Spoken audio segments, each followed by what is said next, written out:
Frontier Theater, a theater from a positive future. One dedicated to gifting timely, transformative information via wizened guests and luminaries for the purpose of freeing our culture and planet from a negative, disastrous timeline. Join us as we explore the solutions. Well, hello, everyone. My name is Robert Davis, and welcome you to Frontier Theater. It's my honor today to welcome Margaret Keays to the program. And Margaret's going to share with us, I believe, a lot of insights as they pertain to these times that we find ourselves in at the present moment. Where we're going to start on this is, again, I'm very honored to welcome Margaret Keays to Frontier Theater. And to start with, I'm going to read a little bit about Margaret's background. She's a mystic, a spiritual facilitator, and mind deprogramming coach. Her work bridges the gap between theoretical mysticism and the experiential aspect of consciousness awakening. She facilitates the dissolution of the old world conditioning and assists us in the global consciousness shift in these times of transition. Already as a young child, Margaret was intuitively aware of the shamanic perspective, the meditative space, and some yogic practices. This early inner knowing was then overwritten by societal programming and a 9-to-5 corporate lifestyle. It was not until 2012 when Margaret began to experience a rapid expansion of her consciousness, which led to her transition out of a highly successful corporate career and onto a spiritual journey. In the following years, she devoted herself to studying the mechanisms of human subconscious, biodynamic, osteopathy, martial arts, and spiritual practices. In her pursuit of knowledge, she traveled to Europe, South America, Hawaii, and Asia, where she acquired the key tools she now uses to facilitate perceptual shifts in her audiences. In the recent years, she underwent further training in spiritual facilitation, embodiment practices, biodynamic healing arts, and coaching. Margaret currently resides on the beautiful coast of Mexico. She offers courses and personal training to those interested in accelerating their journey of consciousness expansion. In her work, she often examines concepts commonly used by the mind to construct the human experience and helps her clients to come out of their automatic and prescribed waves of being. Her deepest talent is in facilitating consciousness expansions by guiding people into perspective shifting embodied experiences. She teaches embodied integration of all aspects of spiritual awakening. She's passionate about her nurturing her liberated mind's social media community. She believes that the new ways of creating the new earth reality can only emerge from our inner shifts, both at the individual and collective levels. And she has several courses: freedom from self-sabotage, making the leap, dismantling your triggers, and moving to Mexico, resources, portal, and community. Well, welcome, Margaret. Thank you so much for having me here. I'm really thrilled to talk about the topics that we're both interested in. I think it's going to be a very good conversation. Yes, well, I would just like to lead off and say thank you for your kind of articulate distillation of key points that we find ourselves all kind of trying to address and resolve within ourselves. And we'd just like to get your sense of the landscape we find ourselves in right now on a global picture. In order to be able to truly perceive that, you really need to zoom out. You really need to detach from what you believe is going on and look at it from a very different perspective, because as we know, perception is really, it's far from perfection. and it cannot really be trusted unless you kind of allow yourself to come out from the your usual patterns of thinking and perceiving. So to zoom out, what is happening globally? What I'm seeing that's happening, and you have referred to my Facebook posts just a minute ago, right? Yes, yes, I do find myself posting a lot these days. So as we zoom out, and what we really see globally happening, I think it's, first of all, it seems to be very different than anything that happened in the past in history. Seems like it's the same story that is trying to present itself, to act, to happen through us. But our consciousness as a humanity, we are at a different level. So it does seem like it's unfolding a little bit differently. And so what is unfolding? So, well, what I'm seeing is there is this, the old way of thinking, the greed. We're seeing all the tightness, the need to control, all these sort of like this shadow of humanity, or the ugly face of humanity that is coming to the full view. I don't know if you're seeing that too. Things are being uncovered, things are becoming clear. There's this whole what I call darkness on or unresolved side of us is coming online. Can you see that? Yes, yes. Yes, So, and it's also creating at that point certainly schisms within our society, of those that subscribe and those that choose not to subscribe. So there's a whole conversation around those numbers and those, which is really what you address right. in a lot of your courses. But please continue. Yeah. So when you zoom out even further, just sort of away from those schisms, you'll also see that you can view what's happening with the society as if you were looking at the person. So if you were to apply it to our inner shadow work, this looks like a dark night of the soul. This is the dark night of the soul on the global level. And as you know, as humans, we carry different parts of us, or like little, like I call them, just different humans. I may have 50 different humans, and they have a different maturation level. And so some of my inner selves can be very mature spiritually. Some may still be at the level of still trying to resolve maybe a teenager level of thinking. So it's the same thing. And as some of us rise up and mature, while facing the tightness, while facing this schism, which is just a tool for our maturation, we're pulling the other parts of us also higher, and that's bound to create lots of pain. If you need to peel yourself from the shadow, you have to first face the shadow. So I think we're at the point where we are forced to face our inner shadow as individuals and as humanity. It's happening it's a process that seems to be happening on the individual as well as the global level at the same time. So it's really truly fascinating. And if you look at it this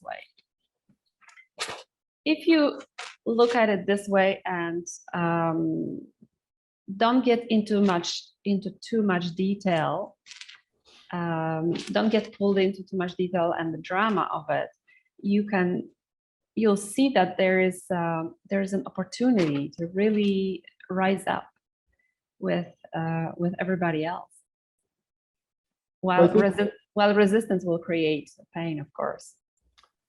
Well, it's something that after canvassing so much of what's occurring over the last quite a few years for myself, and it only makes sense now to accentuate the positive.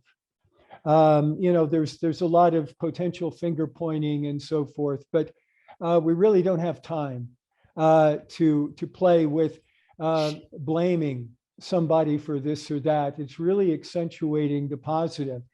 So on that note, with your system of employment of skills and tools that people could hopefully acquire or certainly participate with in reference to their own awakening, if you were to get up, and this is a question I ask a lot of my guests because it's a fun one, because we talk about the process of transformation at a planetary scale via planetary transformation at an individual scale, which is really where it must happen.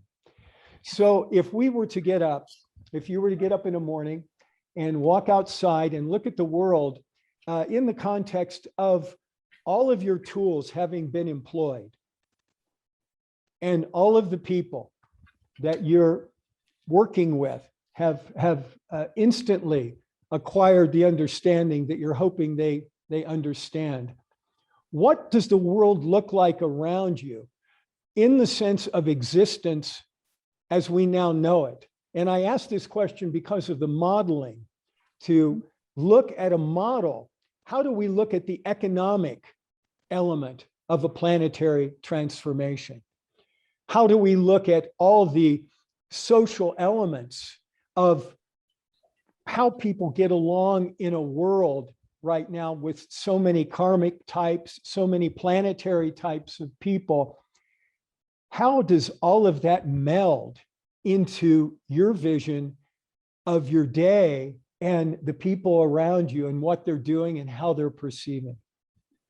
Robert, these are probably 10 different questions. I am really not sure where to start. They all kind of dovetail into the sense of what does the world look like when all of this has happened in a positive way? That's kind of, it's a beautiful bundle of questions. I love it. My brain just went a little, which one do I answer? It's I get carried away on the question. I get carried away. Yes, absolutely. I know. I can see you're very inspired, and that's why I really love this conversation so far. How does the world looks like? Well, what we are able to imagine right now is limited by our current perception and our current level of maturity and our level of awareness, right? So I think it may actually be, maybe we should refrain from laying out that picture as far as making it into some kind of solid vision. We can speculate. Well, I'm open to speculation. Yeah, because my vision, see what I think that what really needs to happen here is, and it is actually happening already, is instead of following the old prescribed way of going about things, because the old is crumbling, the banking system, all that, the economy, this is all, it all seems to be crumbling because it's based on very unstable principles. So one day or another, it's going to be gone. So we need to switch the way we go about things, we plan things, even the way we imagine things, and how we are seeking security and safety in fixed versions of reality. So the old way to go about this would be to delineate a vision, and then maybe steps, how do we achieve it? Well, I think that also is part of the old, at least, well, it's a useful skill, planning and organizing is a useful skill, but if we put this on the side a bit, it's too entrenched, too tainted with the old way of thinking. What emerges is a new way of being, where you are daily allowing for things to just naturally unfold. And as you allow things to naturally unfold and you're being in a relation with your reality, it's starting to shift. And with that, your perception starts to shift and your level of awareness is going to start to grow. And then, then the next day you create from a higher level of awareness. You see? Yes.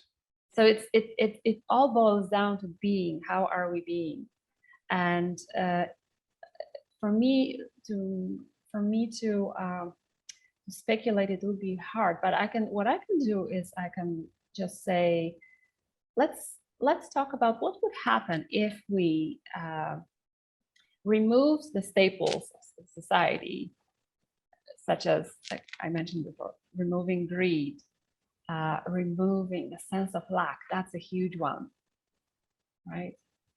Removing all these things that have been causing us pain. So what's left? How will we function then? Exactly. Yeah. So I think we can play with that a bit, and removing the structure we use to think, that the patterns of thought, removing how the patterns of how we go about our day. You know how Monday will be different than Saturday for most of us. Remove that. What else can we remove? That's So when it's all removed, So it's it's all all removed. removed. What does it look like? What does the police force do? What does the military complex do Mhm. in our culture and society?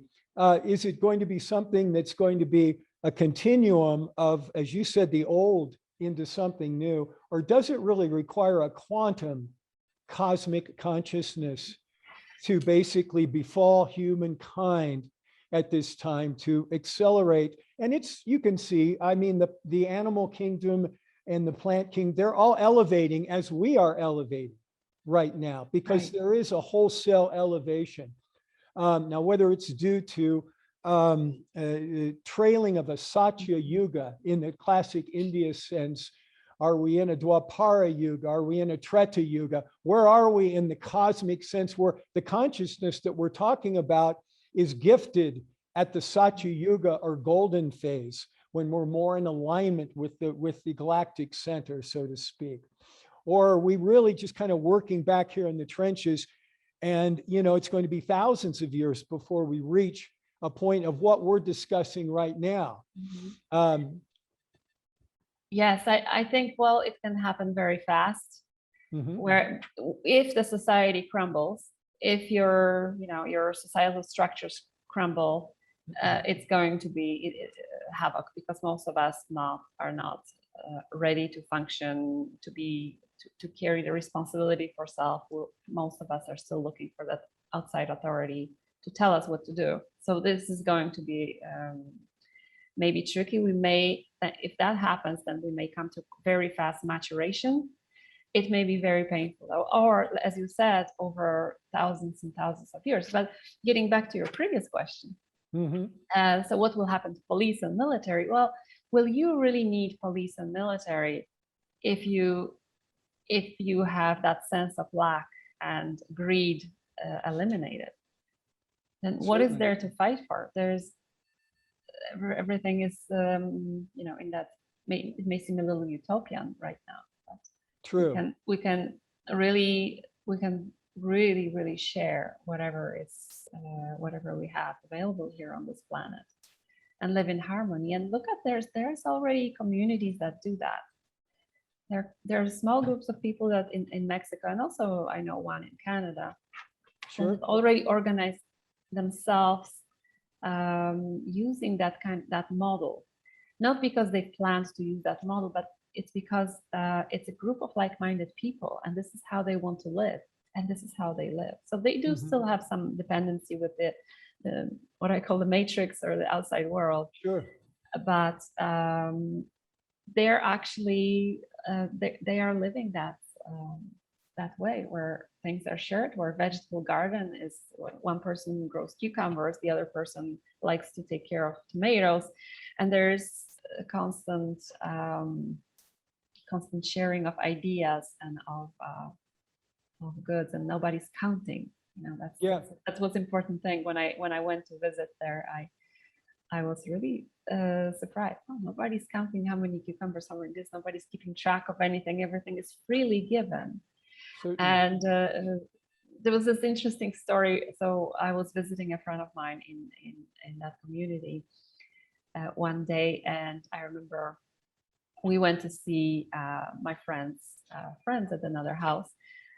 And so we go in, and then we enter, and that friend is doing something. I think she was cooking. So instead of sitting on the couch and waiting for the tea to be served, everybody moved on and, hey, can we help you? Can we do some cooking? What can we do? And this happened on numerous occasions when we were visiting their friends, Sure. where you just join in whatever is happening in this household. Would it be gardening? It could be gardening. It would be at one house we had a situation where someone was chasing a rat in there. So we all got on, okay, we need to find that rat because he's wreaking havoc in there. So it's like living from moment to moment where you really don't need to be calculating, counting, and you don't need to be driven by fear because you know you're gonna be okay. You're surrounded by like-minded people and you're surrounded by I would say love, you know, not to sound too simplistic and idealistic, but that's pretty much what it is. That's the driving force. It is. Then there's been a history. One author, Lewis Mumford, wrote on utopian societies, the history of utopian societies. And then all of the work that went on in the 60s and 70s in reference to international communities, Oroville in India, Findhorn, and so forth and so on, the United States, the farm, and all of these things really even globally, as you looked at these attempts to come together with like-minded people. And it's the transition that I'm looking at right now from where we are with extreme fear-based, you know, groups of people, Yes. and moving the I guess the playing board piece forward. And how does this integration process happen with, let's say, the red states? You know, I grew up in the Midwest that's got histories of people, not many people moving too far away from each other in the whole parental system. And it's kind of locked in as far as, or, you know, a mindset of what reality is. So to shift those levels towards what you're talking about. And I've been very fortunate to be around people in some communities that are basically of that mindset, that they want to participate at the highest level and be alive at the highest level. And that takes a certain amount of insight, which again, what your courses are really offering at this point. So, you know, it's how we get your courses into millions of people's mindset at this point, going in at this level, or we drop down as a cosmic occurrence, that it becomes the deep magic that just happens to, I guess, descend and or enter from the side or from whatever direction into the souls of millions and perhaps billions of people. And it happens, as they would say, magic.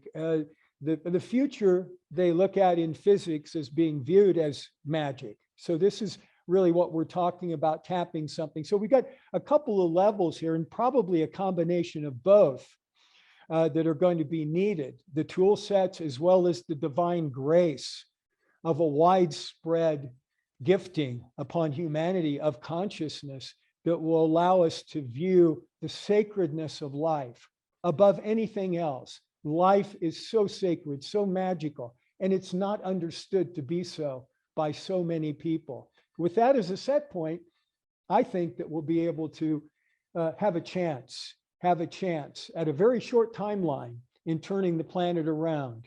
Yeah. I think that's chances right now. Yeah. Robert, I think we're at this stage where everything is, and I'm certainly noticing it with my clients, everything is up in the air. There's a chaos in the universe, Okay. and or in our world. Let's put it this way. And in that chaos, anything is possible. And what I'm seeing right now is tremendous awakenings. People arrive at new mindset much easier than it would happen before. Mm-hmm. You know, the people that I facilitate, it's just mind-blowing how fast it goes. And I'm also noticing it within myself as I change and flow through these times. So there seems to be just a prime moment to hop on that train and really do the work, because the inner work, because nothing ever happens outside in, everything happens inside out. So to change that outside world, you gonna excavate all these things that are holding you in place, because as architects of our reality, we are creating all this for our own benefit, I would imagine. And it is that understanding that I'm always kind of searching for in reference to the hows, that understanding can be employed and evoked by certainly enough people to shift the system of existence. Because my earlier point was, we're not only dealing in a metaphysical reality and multitudes of consciousness, we're looking at a multiverse and an omniverse reality. That's our new playing field. It's no longer a universe, it's a multiverse and an omniverse. And so that's, with that to be grokked, in the time frame that I believe it needs to be grokked, the employment of the tools that you offer. That's why I was so interested to see and speak with you, because this is really what's needed, but someone has to be ready. Yes. I'm a clinical trained hypnotherapist. So no wine before it's time, and you have to be ready. You have to be ready. So it's the groundswell of what you're speaking about, of more and more people are ready. That's it. So that's encouraging. Yeah. More and more people are ready, and there seems to be, and I don't want to speculate what it is, but there's, let's say, something in the air that is really helping us with these transformations. Like we're supported somehow, where we can move more energy that within ourselves, out of ourselves, and or integrate that darkness and infuse it with light. Some people like to say more than before. And interestingly enough, in my work, I only get people who are ready to be attracted to what I do and come to my courses or sign up for my sessions. It's almost like it's really so perfect. Yeah. You know, but this is also what I wanted to do. This is what I intended for this work to be. As you reach certain level of understanding, you can pick up on my work, and we can really move you high up there with your understanding and with your shedding of that old those calcified belief systems, the patterns of thinking. It's just unbelievable how much of that is sitting, being constantly broadcasted in the society. It's a completely wrong, untrue reality. And in the movies, look at movies, look at always, when you watch a movie or when you watch a show, look at the background objects. Don't look at the characters and what they're saying. Pay attention to the background object. There's a plethora of different symbols, objects that are placed there to attract your subconscious mind, to program it for certain behaviors. And 95% of what we do, think, and even feel comes from that part of our mind. It comes from the subconscious mind. So most of our day, 90% of the time, we're like robots. We're enacting, okay, this is what I do in the morning. This is what happens in the evening. All this has been, you were told this is how it needs to happen. So by questioning every and all of these little things that you do, the beliefs that you have, you start creating cracks in that calcified structure of your beliefs that are actually not even yours. You just took them on from their hand-me-downs. So you create these cracks, and then suddenly you start craving, there's something more. And many people describe it as feeling like they're in a tight box, like they should be happy because they have money, they have good family relationships, they have all these staples of happiness, things that should make them happy, but somehow there's something missing. Yes. So then when they contact me, we embark on the journey to go after those pieces of themselves, because ultimately that's what's missing. You're not missing anything externally, you're missing that piece of yourself that's been lost, forgotten, not looked after for a long time, and we just start nurturing that and creating this cohesion within the person.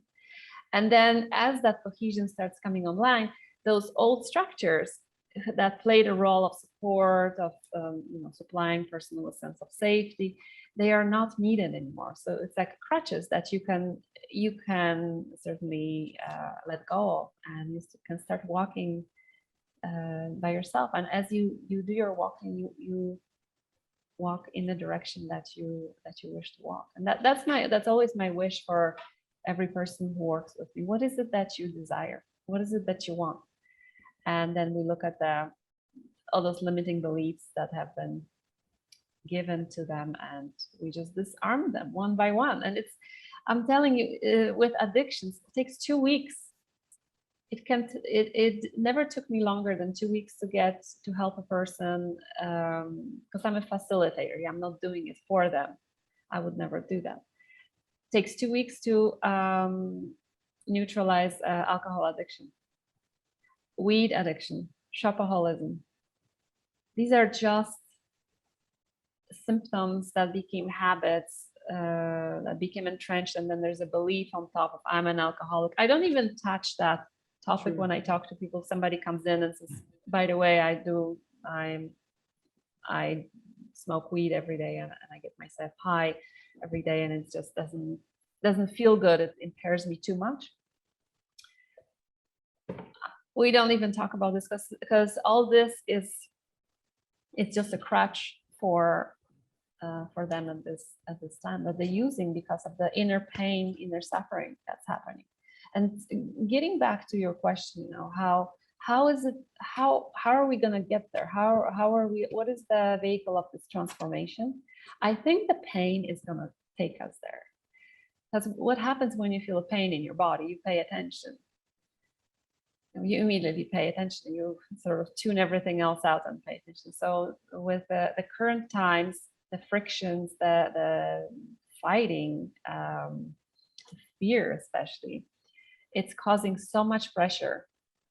And at some point, something is going to give, because we are not physically designed to hold that much fear and that much pressure. So people will start breaking down, and you either break down or you decide to come out of this of the world as you see it.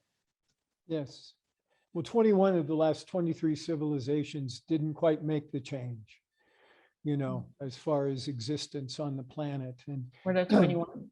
21 of 23 failed so far, as far as in the histories. And that's not even going back to an Atlantis and Lemuria and Hyperborea and Polarian cultures that are basically could have existed and probably did at some level. And the whole context, I was speaking of the omniverse, for an expanded reality that we, I think, are going to have to embrace to be a star culture, because we're definitely star beings at many, many levels. And I think upping the field to really disseminate the information of the context, because so many people have no context of that. Yes. Why are they even here? Yes, Robert.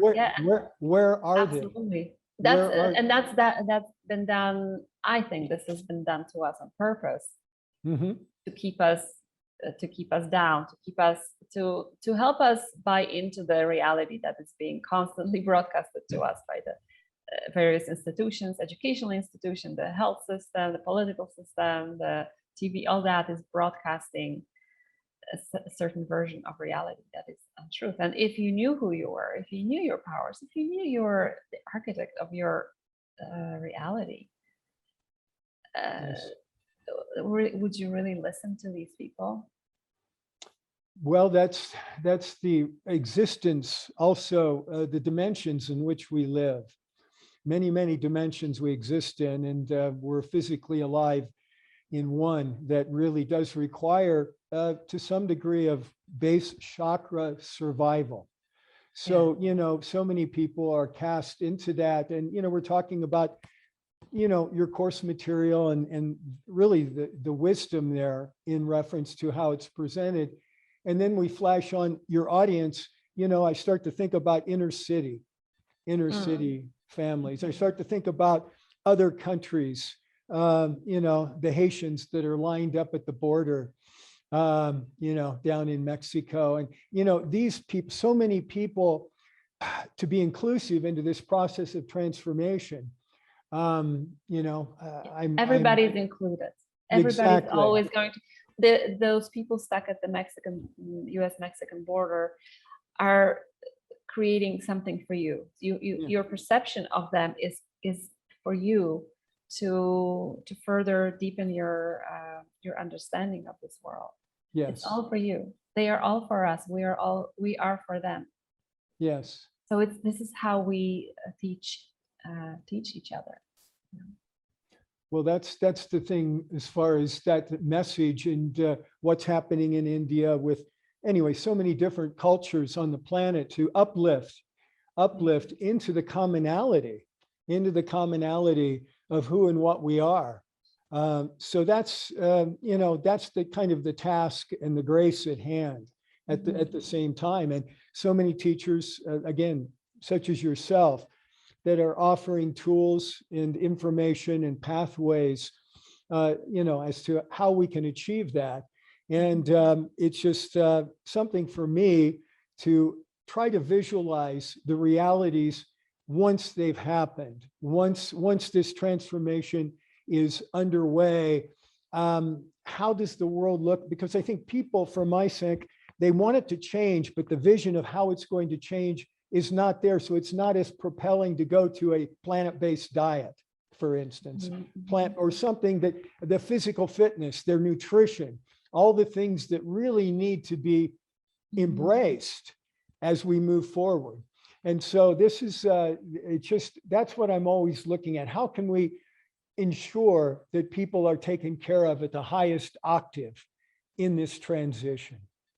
So again, it's not about what we're acting out, in my opinion. It's not about what you eat, whether you exercise, so on. This is secondary. The primary aspect of this would be, why are you self-harming?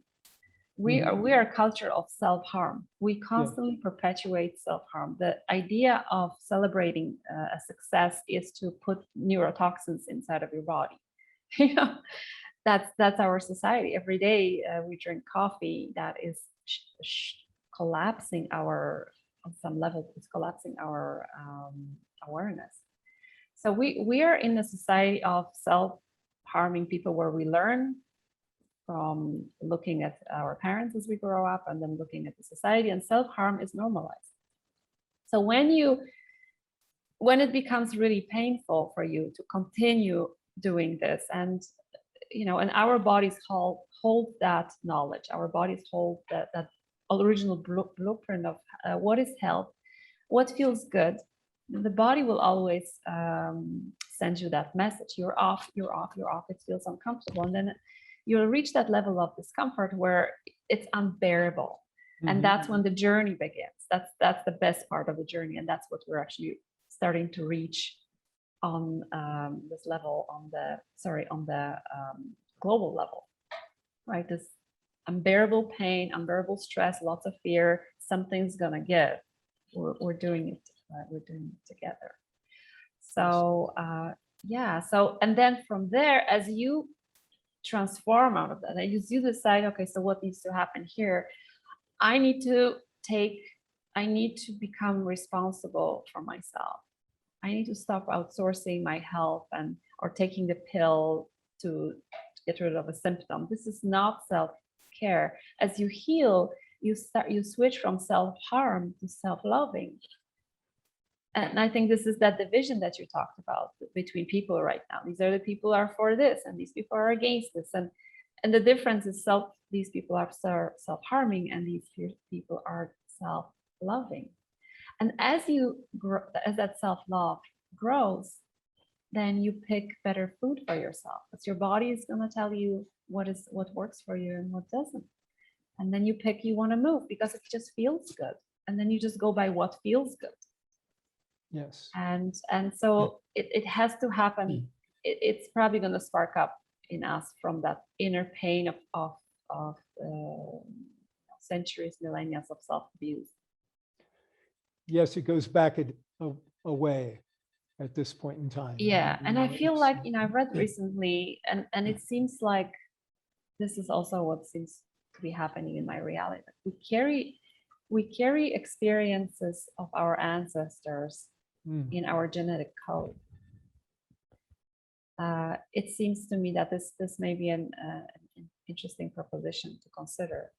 Oh, it's a And huge point. It's a huge point. Yes. with that, you're healing. You are, you're made out of these different frequencies, and some of them are going to activate. Like for some people right now, I know some people who are of Jewish origin, and they're extremely activated right now because now there's talks about camps, right? And even though they're maybe younger, they've never experienced what happened during the Second World War, they're being activated with the same fear as their Certainly. ancestors had. So this healing, we're not just healing ourselves, we're healing all that history, all that story, that all these stories that have happened before us. But the good news is the healing seems to be coming so easily these days. These are just amazing times. So as I work with people, we're removing the old frequencies that they're enacting, but they're actually not even theirs. It's like removing a thread from a fabric. We have white fabric, and then there's this brown thread, and you just gently, you need to loosen up first. Then Mhm. loosen up, get the fear out of the way, Sure. get the panic out of the way. Otherwise, those threads are holding that one brown thread really tightly. So you just relax. You rest in safety. You rest in the sense of who you are. You center around your immortal self rather than around your body self. And then everything loosens up, and then you're just pulling that string, Mhm. and it just comes off, and suddenly it's gone. But it's not just gone for you. It's gone for all these people that had pulled other strings, for the Yes. people who came before them, or maybe they added some new strings to the mix. We know it's not linear, right? It's not a linear process. Sometimes we add stuff. Yeah. That needs to be pulled maybe by our generation, and the next generation. And I've noticed, Robert, it's truly fascinating in my life and in the lives of some of my clients, how as you release something from your ancestral blueprint, within an hour, your mom is going to call. Sure. Hey, what's going on? I feel like talking to you. They all feel it. Like whoever is alive, if you're removing it from your mom's ancestry line, she's going to give you that call. I even had that happening recently in a session with a client where we removed some energy that was his father energy. While still talking about it, 5 minutes later, he looks at his cell phone and says, "You are not going to believe who's calling." Is your dad? Yeah. That's great. That's great. It works. It just works like that. And it's just such an encouraging encouraging element, because then you're not just doing this work for yourself. Everybody's affected. And then so you remove that one thread from your energy field, from your general frequency. Sure. And then as you go to a grocery store, people are feeling that. People are feeling your energy, and their energy gets informed by your energy. So if you, let's say, you're at the store without a mask, and everybody's very afraid, holding on to their mask and running like crazy. This is what I experienced in Canada before I moved to Mexico. Your composure, your calmness, and your gentleness is going to inform them that, this is also a possibility. So you're a walking blueprint for others to get inspired, and to on an unconscious level, to get inspired, and to how do you say this? You're just simply creating a choice for other people. Yes. By how you're being. So it's not really even that hard work, and you have to do your meditation, you have to do this. Yes, that is great. The discipline of it is great to get your energy in order, or keep it very coherent and be aware of it. that is important. But the actual work happens on the subconscious level. It's very contagious, you know. Yes. It's like a very contagious virus. Your energy is you know, then exchange with other people's energy fields. It's constant information exchange. So whatever you learn, whatever you bring in for yourself, whoever comes in contact with you, and it could even be online, could be listen to someone's podcast, Yes. or listening to this interview, something in them is going to recognize that frequencies, and maybe it's somewhere dormant, and it starts vibrating slightly. That's this whole idea of awakening, and that's how we can easily influence other people.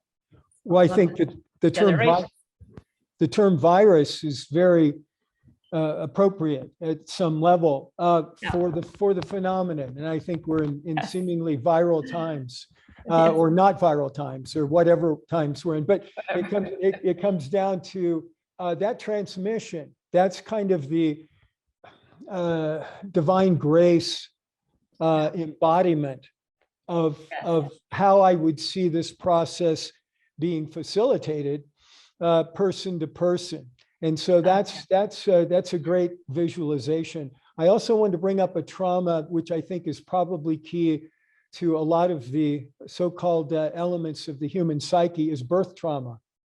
That is never been cleared. It is not cleared. It should be a fundamental clearance as we take form and go through our somewhat antiquated educational system, or however we're reared in the process. But it's something that is very important, and I think at the key of a lot of the aggression and the fear that is so easily stoked. But I don't see a lot of work. I know Stan Grof has done a lot of work in that area, Dr. Stan Grof, and there's others. But you know, in my hypnotherapy practice, and perhaps your coaching, it's something that's an important element, I think, for us to address. The birth trauma, yes, we talked about it a lot in my biodynamic osteopathy course. It's absolutely huge, and what's really important to recognize here is also how wonderful our bodies are, how wonderful they are, and how equipped they are to cope with any trauma. Oh, my dog Jordy, I'm sorry, I need to come here. Very cute little dog. He reacts at the right. See, he reacts at the trauma part. Yes, Jordy. Jordy is such a helper. Jordy is my sidekick.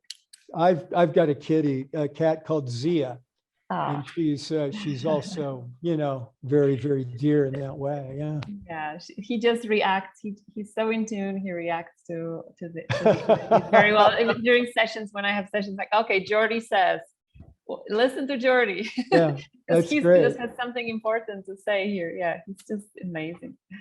Well, that's part of the animal kingdom that's evolving again, as I mentioned earlier, simultaneously.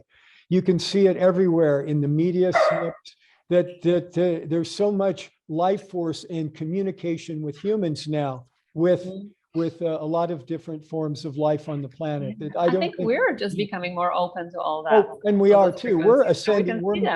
We're moving as well to more encompassing. You know, because as you ascend and as you expand your consciousness, the world is going to look differently, and the animal kingdom will suddenly talk to you. Yeah, exactly. Yeah. So we were talking about trauma, and what I wanted to say is that, first of all, the birthing system, the way, and I'm a mother of 3, so I've been through it in the Western society. I've been through the birth 3 times. It's designed to traumatize the baby and traumatize the mother. Everything about it is unnatural. Everything about this is unnatural, and so you're forced in this very primal moment. You're forced to do things that are not right for you and for your baby. But so that's one, and cutting the umbilical cord way soon. That's another massive trauma that most of us have received. It can be processed out with the various breathing techniques. Everything can be processed out. Anything can be taken out of your blueprint, really, just like pulling that string. Anything you want. But also, it's important to acknowledge that as this body is a phenomenal, I call it a machine because it works, to me, it works like a machine, with all the codes and the parts and so on and so on. And yet it's being one whole flowing entity, so to speak. But the body is so well equipped to deal with different kinds of trauma and to help us, help one trauma not affect the rest, how you function. So it does it very well. But the moment the trauma wants to be released, that means your body is ready to process it. If it's not ready to process it, it's going to be dormant, and it's going to be acting out in other ways. But what we're seeing right now, in my opinion, is trauma coming out for processing, coming out, even though it looks pretty ugly in some cases, but it's coming to, we're finally facing that shadow. We're finally facing our traumas. And what's the example of that? What would you give an example for that you're seeing that of that trauma coming, representing the trauma? Yes. For example, snitching is a good example. I wrote about it recently on Facebook. I don't know if you saw that example of this lady in Australia needing help. She needed to go from one, I think they have provinces or maybe states, from one part to another. She was stranded with her son, living in motels because she couldn't get home. So she posted about it on Twitter, and there's another lady who had tagged Australian police and said, this person is contemplating illegal action. Snitching. Yeah, so what happens as a result of this? What happened as a result of this was the lady who was the snitch lady received major backlash, and the other lady was offered help from other people. So it's kind of like trauma playing out on the trauma and healing at the same time, happening in the plain sight. Okay. Where just things just come into open, where you can see things for what they are. This is what accompanies facing your shadow. You finally understand, okay, so that's this shadow. And then the lady who was reporting the incident or the intention to the police, she had to lock her profile. She wasn't attacked too badly. It wasn't a vicious attack, which is actually great, because the violence wasn't perpetuated, so to speak. Right. But in the responses, you could see how people just pointed out what she was doing and the lack of compassion that took place. So that is what we do in therapy, and this is what we do in different forms of coaching. We just take an event and we just break it apart and see it for what it really is. Certainly. This is what happens on social media all the time these days. No, so social media, yeah, it's quite a fascinating phenomenon that we find ourselves. Brings up lots of shadow. Yeah. It's been a challenge to see so many people that I've known and do know be swept up in the current affairs of a great deal of the propaganda. Yeah. And it's been a sad process for me to witness in that regard. And looking towards the healing of all the traumas, and the envisioning of the individuals that you work with and I work with and many people work with as being whole human beings that are reflective of their true heritage as a star being, a star culture that we are destined to become, and allowing all of those things, I guess, their time to manifest against a timeline which seems to be so critical for our survival. Not only it's the harmonics of the understanding of climate change that is before us instantly to survive as a species. So, there's the big pictures and the timelines of which all of this processing and manifesting has to be somehow set against. And that's always what I'm fascinated in, to see, is it a 100th monkey phenomenon where there's a critical mass achieved, 144,000, of this, that, or the other, that all at once catalyzes the change where recycling, I'm going to recycle tomorrow. Everything I have, I've got an electric car that's sitting in my driveway tomorrow.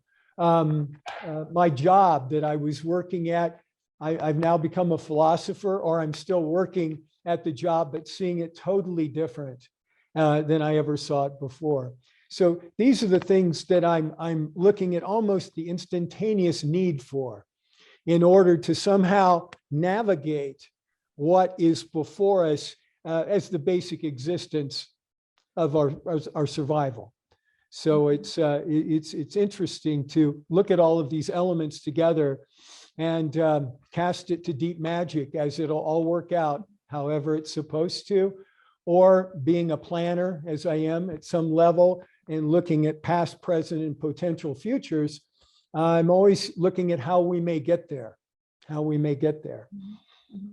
So it's not so much a question as to kind of setting up something that I would just say, for you to maybe respond to yet again, and what complexity of a question that I pose, and or then lead into what you would like to close with today in reference to what you want to leave our listeners and your listeners with as an essence of what you would like to impart. Getting back to the beginning of what you said, and watching people who you knew now becoming lost in the propaganda, in the made-up reality. It's always a question, since it's happening in your reality and you are a responsible human being, you're responsible for your experience. The question would always be, how is this inviting me to be? And you mentioned the sense of sadness. So there's a sense of loss that needs to be processed, but also I think it also invites a broader sense of compassion from people who are maybe more aware of themselves and have taken steps to take care of their consciousness. There's always new levels of where you can that you can achieve. So we're never going to be a final product. I think this is going to go on and on and on. No, we're feeling, not. and with us being star beings, I really like that. I really like that concept, and I do feel like that very much. And in fact, I was actually born. I remember as a child, I had memories from other lives, and they were not Earth lives at all. Sure. I remember being very flabbergasted why people can't hear my thoughts. I can hear their thoughts. Why do we need to talk? This kind of sense of, why are we using wheelchairs when we can run? We're very capable runners. And yet everybody's using a wheelchair, and they believe that this is something that they need to use to move. So how are we gonna get there? I'm very stubborn here, and I always go back to how is this inviting you to be? How are we being will be reflected in what we're doing. So taking care of the being, taking care of our inner cohesion, and pulling those frequencies that are no longer matching the new world towards we're going. It's the key, and the new world will emerge as you pull more and more of these threads out of your fabric.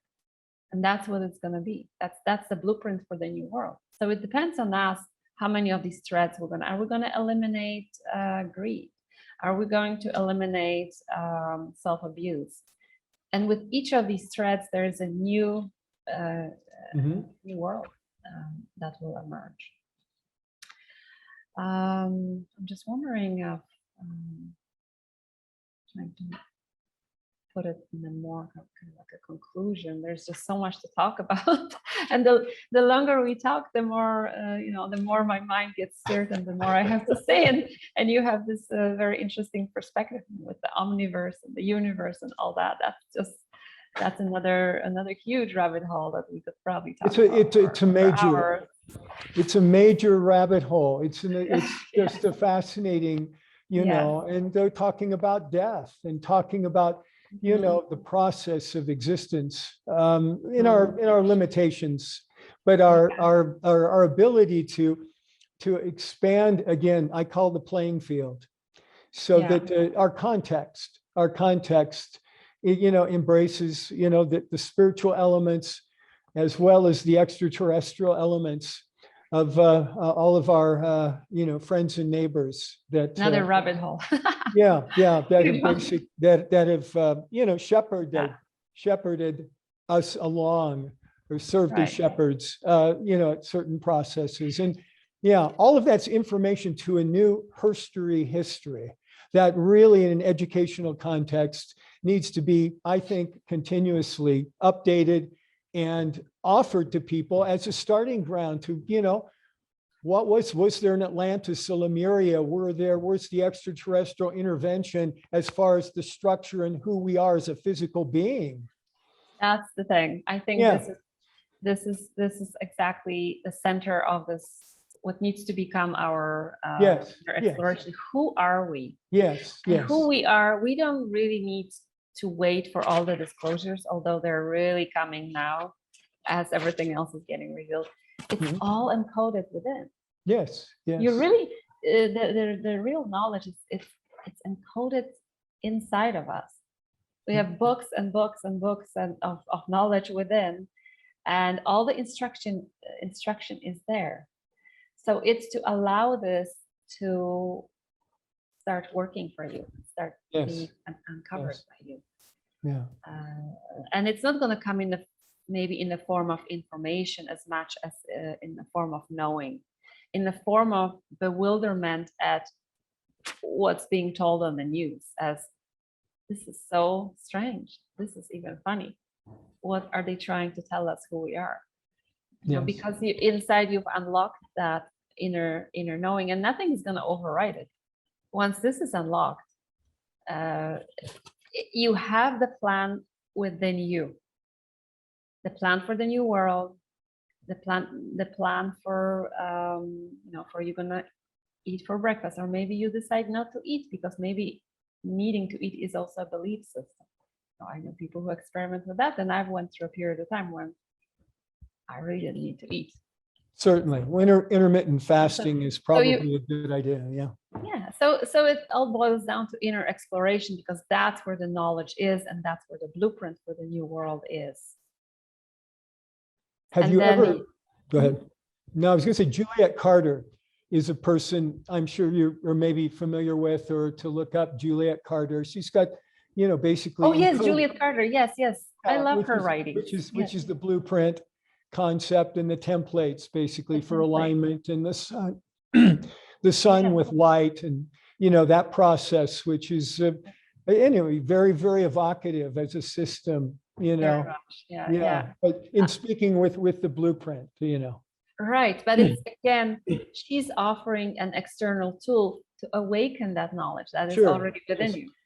So it's to come back, because in the society we're trained to go after information, go after knowledge out there. This has to get reversed, and what reverses it is pain and inner pressure.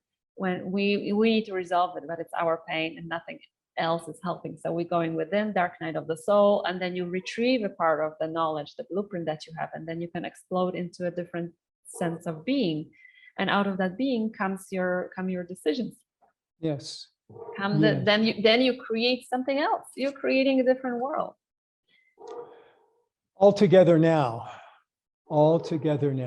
And I think we're as we grow in our frequency, as we rise, we get to see more, understand more, and we get to connect more. And then, you know, here in Mexico, I already met a few people, and even online through my my courses, I've met some phenomenal people who we just look at they know what I'm talking about. I know what they're talking about. There's this unspoken connection, unspoken communication that I think maybe that's taking us to that next level of, maybe I'm hoping, because I really like that area, telepathic communication. Certainly. Just communicate with your brain waves on the conscious level. So so yes, so I think a closing point would be what I would like to your listeners to ponder on, perhaps, would be to go within. All the knowledge, that everything you need is inside of you, and as you tap into those vast pools of knowledge, you will know what to do. You'll know where to be, where to live, what to say. It will just all flow naturally from you. You just need to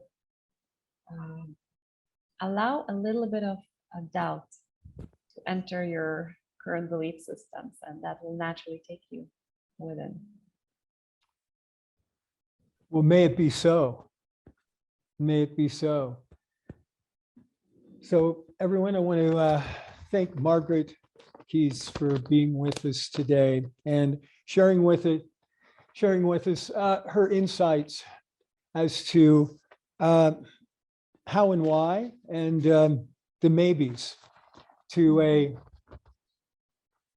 future in which we all embrace the positives and own our being to the fullest sense possible. Margaret, again, thank you so very, very much for joining us. We will have your website and your course site on Frontier Theater, and look forward to checking in with you from time to time and seeing the headway that's being made with your beautiful efforts. Thank you so much. I'm really honored to be here. And just to add a little bit to what you just said, Please. When we talk about future, it may sometimes seem like this remote time far from now. The future is actually the next moment. Yes. So take charge of the next moment, and as it's landing in this moment. You know, and that's how you build step by step. It's like a stream of moments. Your future is a second from now. So we can change this world within a second with one thought, actually. And to always, drape it with gratitude, if you can, to drape it with gratitude. Yes. Yeah, it's hard not to. Yes. Yes. Thank you so much, and blessings to you. Thank you, Robert. Yeah. Bye-bye.